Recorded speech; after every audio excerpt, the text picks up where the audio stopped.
seria impossível falar de proteína se a gente não falasse do valor biológico, que é um termo muito colocado, um termo antiquado, não se usa mais, mas ele ainda está presente no meio científico. O que ocorre é que quando a gente ingere um alimento, a gente já viu que a gente vai ter uma digestibilidade dele, ou seja, uma parte vai chegar no intestino e vai passar para o sangue. O valor biológico, na realidade, é a diferença do que chegou no sangue, desenhando aqui para vocês, ou seja, passou para o sangue.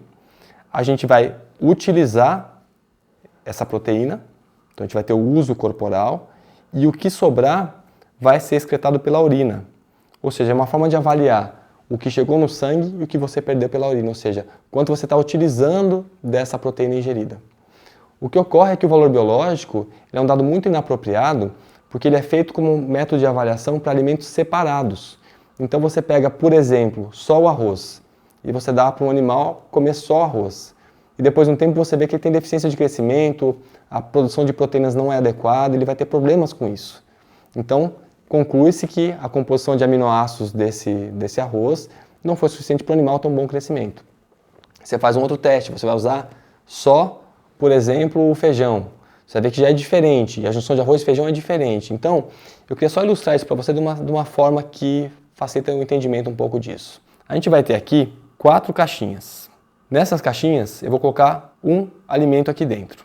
E o valor somado aqui desse score, dessa capacidade de reter a proteína dentro do organismo, a gente vai chamar de valor biológico. Então, nessa primeira caixinha vai ter um baixo valor biológico, nessa segunda vai ter um alto valor biológico, na terceira e na quarta também vai ter um alto valor biológico. Então, olha o que acontece. Quando eu abro a primeira caixinha, eu encontrei aqui só arroz nela. Então, a gente sabe que se a pessoa comer só arroz, na realidade, estudos são com animais, não são com pessoas, o que já dá uma grande margem de erro, mas a gente sabe que o animal, quando come só arroz, ele não tem uma boa síntese proteica.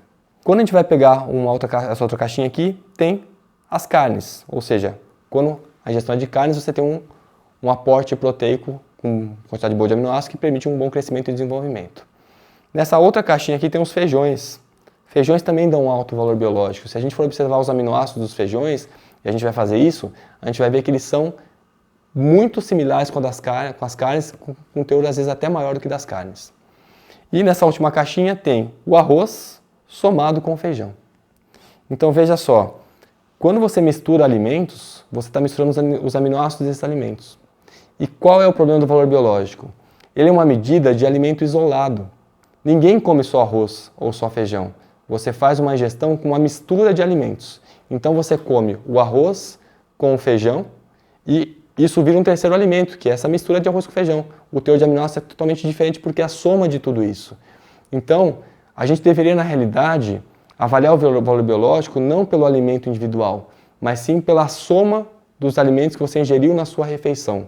Vai ter o arroz, o feijão, a couve, a laranja, essa junção vai dar um valor biológico final.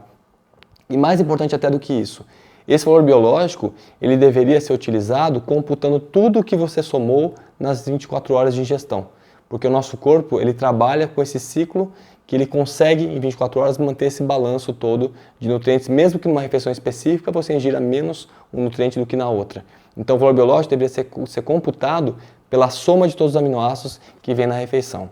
E de forma prática, grande parte dos estudos trouxeram problemas por serem feitos com animais. Veja um rato, que infelizmente é usado ainda como modelo experimental para grande parte dos experimentos.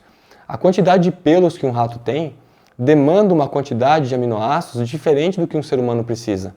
Então, comparar a necessidade de animais com de seres humanos é uma comparação que não tem sentido, ela não é reprodutível, porque não é a mesma composição química, dietética e nem de funcionamento corporal. E a gente procura hoje em dia evitar usar o valor biológico, e se a gente pensa em qualidade de proteína, se usa hoje um outro índice chamado PDCAA.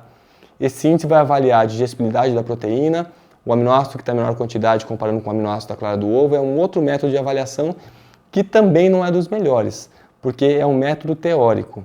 De forma prática, a gente tem exames muito simples de avaliar em qualquer avaliação laboratorial das pessoas que são atendidas por médicos e nutricionistas, que a gente consegue saber exatamente se essa proteína está boa ou não em termos de ingestão alimentar, e isso é muito mais interessante para usar do que esses cálculos teóricos sobre qualidade de proteína.